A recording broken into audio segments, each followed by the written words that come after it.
Sabihin sa ngalan ng Ama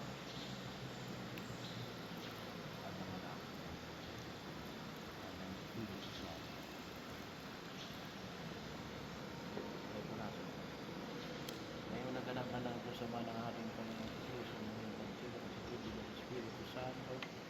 Ang pagkapayo na lang ay sinapapakilala ng pag-isip ng Espiritu Santo sa mga Espiritu Santo. Magimatag na mga bata ito sa pamamagitan ng Kristo Hari at sa tanang ng Panginoon. Ang damit pambinyag. Ang damit pambinyag ay tanda ng maging pagsilang kay Kristo at dakilang karangalan ng mga anak ng Diyos. Ngayon manatiling ang kasunod ng pahituloy sa kanyang karangalan hanggang matanong niya ang buhay na walang hanggan.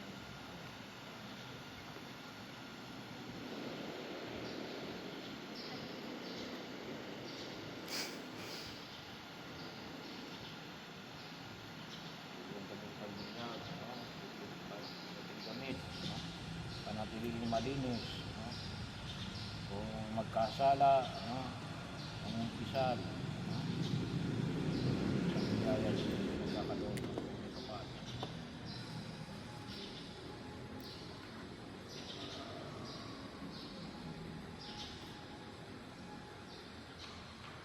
Para tayo ay higit na maging kalugod-lugod sa harapan ng Diyos. Hindi.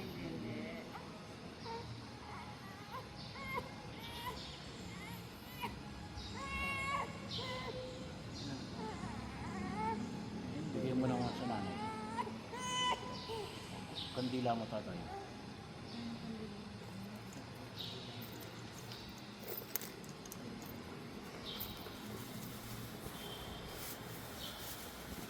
Matindi ka ba? Kaya kaso, ang ilaw na ikay ganda na liwanag ni Kristo na tinanggap ng bagong binyag sa tulong ng mga magulang ni Ninang na may mag-alab ito sa kanyang puso at diwa hanggang sa pagbabalik ni Kristo ang ating Panginoon. So yan ang liwanag ni Kristo na tinanggap ni Mark Daniel. Hawakan naman na ng mga ninang at ninang mga kandila. Hindi ng kandila.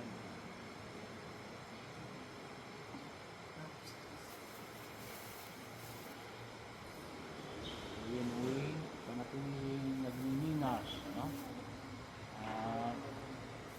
habang lumalaki yung bata, ituro yung mga itinuro sa bata, tinuro na Jesus, itabuhay ang buhay na Jesus, turo ang mag-usal, magsimba pag-araw ng linggo.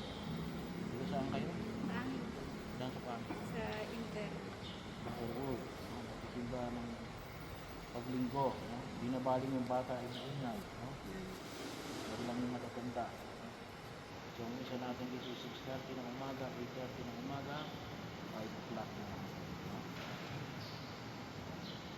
Nag-ianak tayong kaliwanagan kay Kristo. Pinulog tayo ngayon sa ating mga kaliwanagan at buhay. Sa panalangin, tinuro sa atin ang ating Panginoon Jesus. Masalin natin ang Ama namin. Ama namin, sumasalangit ka sa dali ng ngalan mo. Mapasabi ng kaharian mo at hindi ng loob ng Diyos sa lupa para ng silangit. Bigyan mo kami ngayon ng aming kakanin sa araw-araw. Patawarin mo kami sa aming mga sala para ng pagkakatawad namin ang kakasala sa amin. Huwag mo kami ipintuloy at bigyan kami sa lahat ng sama. Sa pamamagitan ng binyag tayo naging mga anak ng ating Amang nasa langit. Sa pamamagitan ng binyag tayo naging kapatid ng ating Panginoon sa Kristo. Sa pamamagitan ng binyag ginagabayan tayo ng Espiritu Santo. Sa pamamagitan ng binyag naging inari natin ang Ina na Jesus, ang mahal na Birhen Maria. Ibigay natin na patuloy tayong pangalagaan at ilan ang pangalaga niya kay Jesus. Pangalaman sa Isman. Masalin natin ang abali ng Maria.